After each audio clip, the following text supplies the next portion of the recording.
Last one. Yeah, umuubo-ubo na.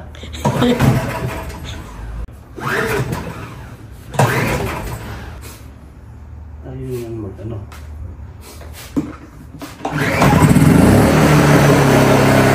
Ano pala dapat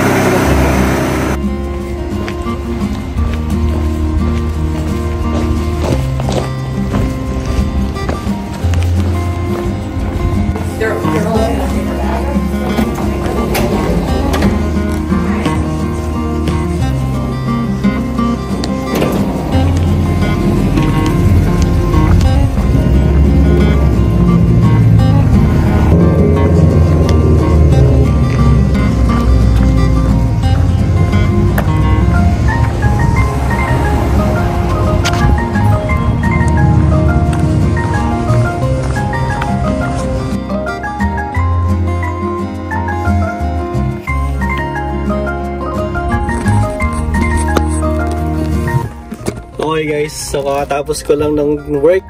So second night, ayos naman. Medyo nanibago lang kasi isang buwan akong nawala. So sabi ng mga kasama ko to, very timely daw yung aking vacation kasi sobrang toxic ng hospital. Buong month na wala ako. So yun guys, marami kasing nagkakasakit ngayon, flu season dahil winter. Tapos yung isang urgent care daw ng hospital namin ay closed ngayon, kaya napunta sa inpatient yung mga pasyente nila. So yun guys, dito ako ngayon sa harap ng hospital namin. Yan yung hospital namin.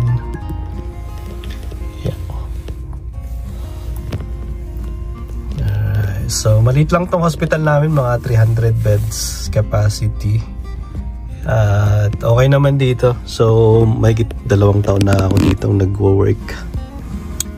Mabait yung mga nurses na kasama ko, sa mga CNAs namin. Yung management, maayos din naman. So, yun guys. Uwi na tayo. Pahinga, tutulog lang. And then, yeah. One day off lang ako, tapos balik ako bukas, and then 3 days off afterwards. Nauubo pa rin ako guys. Ito yung galing pa sa Pilipinas na nagkasakit kami ni Mrs. Ewan ko kung tinamaan kami ng ano dun, ng flu, pero hindi ako nilagnat, si Mrs. lang tsaka ubo. So yeah, pero okay na rin si Mrs. ngayon. Mas okay na siya actually kaysa sa akin. Ako may occasional na ubo pa eh. So uso talaga ngayon, maraming nagkakasakit, lalo na sa mga matatanda saka mga bata ngayon, kaya ingat-ingat tayo ngayon guys.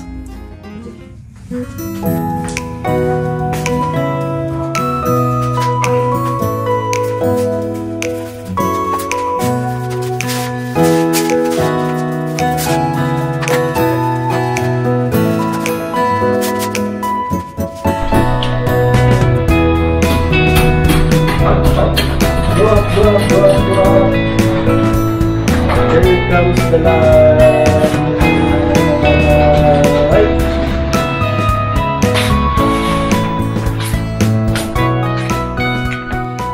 Hello guys, magandang hapon sa inyong lahat. So Hari here. So today is Wednesday, March the 5th. So ngayon ay day off ko ulit. Nag-work ako ng 2 araw, 2 nights, tapos off na ulit. Bye kuya. Oh, kita ang kuya. Pogi. Saan ka? Saan ka? Takbo lang. Takbo. Oh. Alright, si kuya ay magja-jog a little bit. Yun, palisa si kuya. Bye kuya. So yan ang aming bunso. Siya ay 20 years old. Binatang binata. No girlfriend since birth. So mapili masyado guys. Siya ay nag-work din sa hospital na pinagtatrabaho na namin. So today is Wednesday, hapon na ngayon. Kagaling ko ng duty kagabi. So day off ko 1 day lang, and then babalik ako tomorrow for another day sa work. And then off na ako for 3 days. Ngayong araw guys, iti-testing ko yung ating portable generator, no, na Champion yung brand. So 2500 inverter generator siya. So maliit lang siya, no? Saktong-sakto sa van life. So yan yung ito yung ginagamit natin for van life nung dati pa, nung nag full time van life kami. So gusto kong i-testing lahat ng mga gamit bago kami sumibat ng pagba-van life, kasi at least masigurado natin gumagana. So yun. Ito pala yung ating generator. So, ito siya. Kunin ko muna, guys.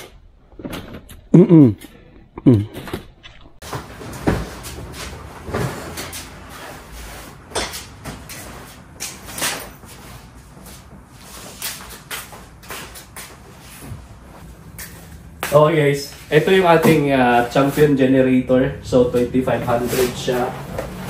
Itong cover niya kasama na siya. So yun, maganda ng kulay. I like the color yellow. Parang si Bumblebee, guys. Dual fuel. Pwede siya ng gasolina. Pwede rin siya ng gasol or yung propane, guys. Ang gusto ko rito kasi, kasi kung halimbawa hindi available yung gasolina, so pwede mong gamitan ng propane. Ito matagal na to, mga 4 na taon na siguro to. Nabili namin to nung nasa Texas pa kami. So nung nagto full time van life kami doon. So kasi sobrang init sa Texas.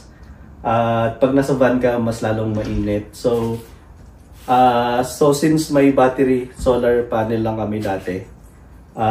Tapos kailangan namin ng AC sa van. Kaya bumili ako nitong generator. So parang more than 500, more or less $500 yung bili ko nito. Sa Amazon lang to. So may iba-ibang brand dito, guys, no, na portable generator. Mayroong Predator, Honda. Depende na lang, no, kayo na lang yung pumili. Tapos may iba-ibang watts power din, no, yung wattage niya. Itatry nating testingin to, no, kasi matagal ko na hindi napapaandar to. So kailangan every now and then testingin mo rin. Tapos kasi gusto kong dalhin tong generator din pag nag-camping kami, nag-van life. So yun, testing natin. So try muna natin yung yung propane. Okay, guys, ito may yung tubing niya, bale, no. So papunta sa gasol. So meron siyang knob dito na saksakan, port, bale. So i-align mo lang to doon sa butas. There you go. Tapos mag-snap siya. So yan na, secure na siya. Tapos ito, meron siyang regulator dito na may clamp din, which is really good. So I like this.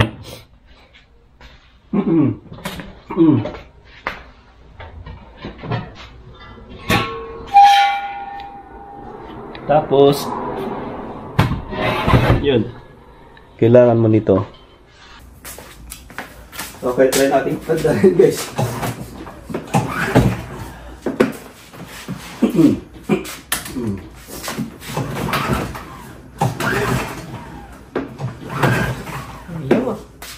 Ayaw. Oy! Di pala naka-on? Di pala naka-on, mami. Tawang mali ka. Oo. Ba't ang tigas nila eh? Okay, subukan natin.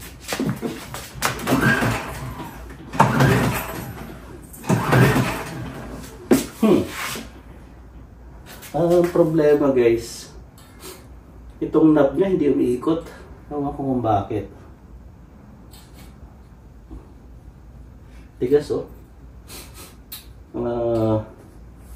Hindi ka na-illustrate. Oo, kung bago ito eh.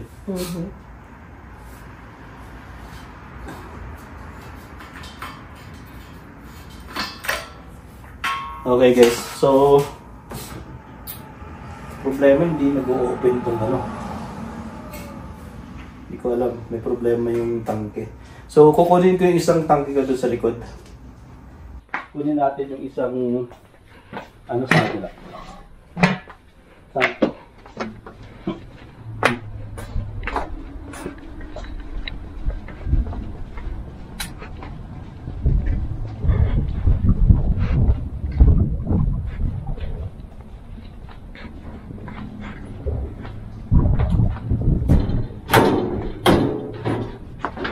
Okay guys, so may isa pang tangke dito.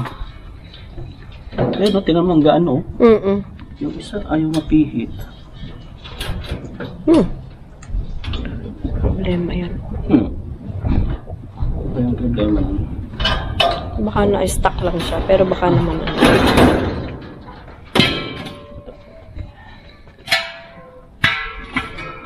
Kita ang green.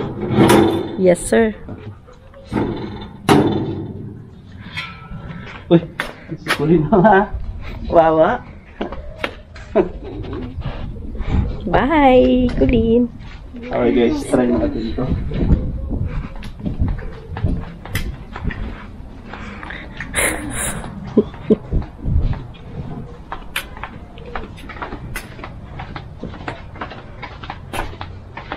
Sana okay na, no? Yes, ma'am.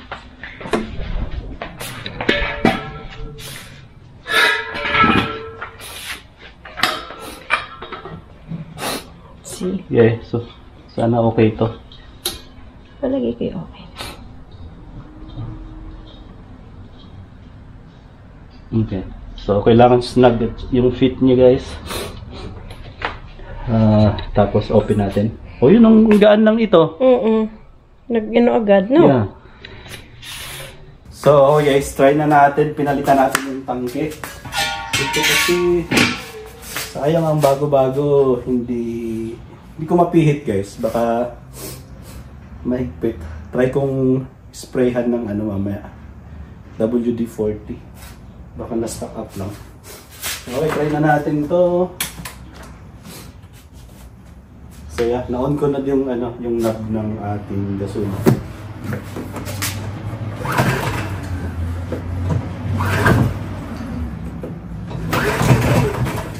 Okay. Last one. Yeah, umuubo-ubo na. Chuchok na siya. Try ko muna i-lagay ng gas. Baka walang gas eh.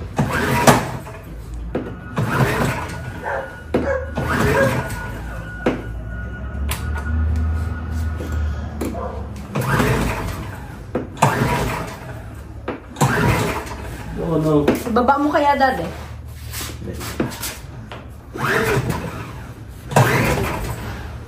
Ayaw. Sa baba. Para may ano ka force. Buman. Baba natin, guys. Para may pwersa. Okay. Nga naman. Sa baba, no? Yes, sir.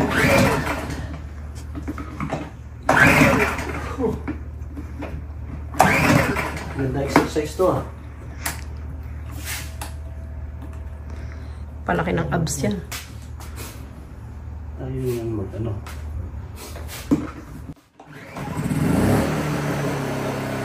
Ano pala dapat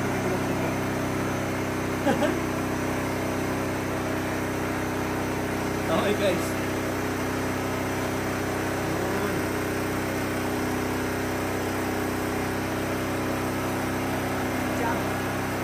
Ayos. Okay, guys. Magkano na siya. May natin saksakan ng any gamit, guys, para matest natin.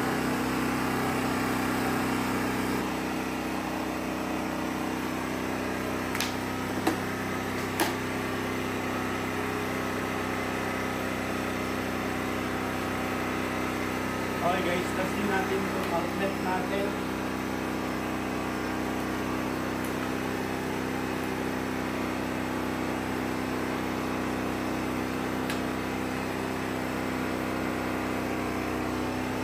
Okay guys, nagcha-charge siya, oh. Tapos, i-on natin itong electric fan. Okay guys, gumagana. So, yung AC sana yung gusto kong i-try, yung portable AC, para dito sa generator, pero kasi kailangan ko pang i-unpack, nakabalot siya kasi ayun, yun siya. Mami, pakita mo.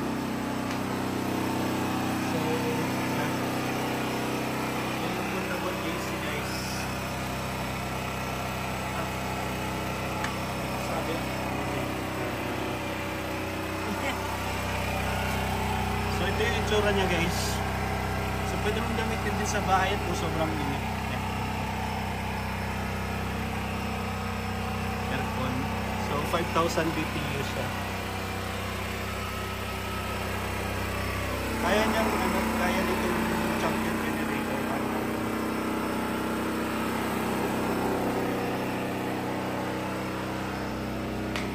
Okay, so gumagana yung electric fan natin. So lahat, mga ilaw, heater, pwede mong gamitin dyan. So yun. Tapos tahimik lang siya guys. Hindi masyadong malakas yung ano niya. Yung tingin niya. Matinis ang so try din natin itong cigarette lighter niya. So gamitin natin itong battery.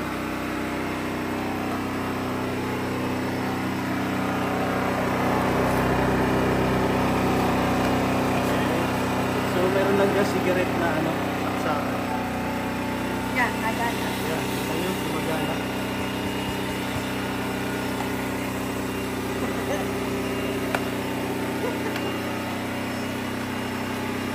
Okay, marinig yung gumagana siya guys. Alright, ayos, gumagana lahat.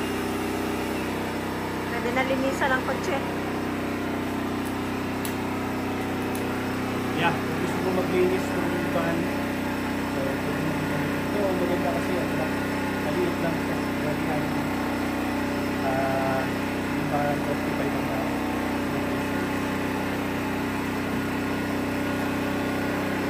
okay. Natin na.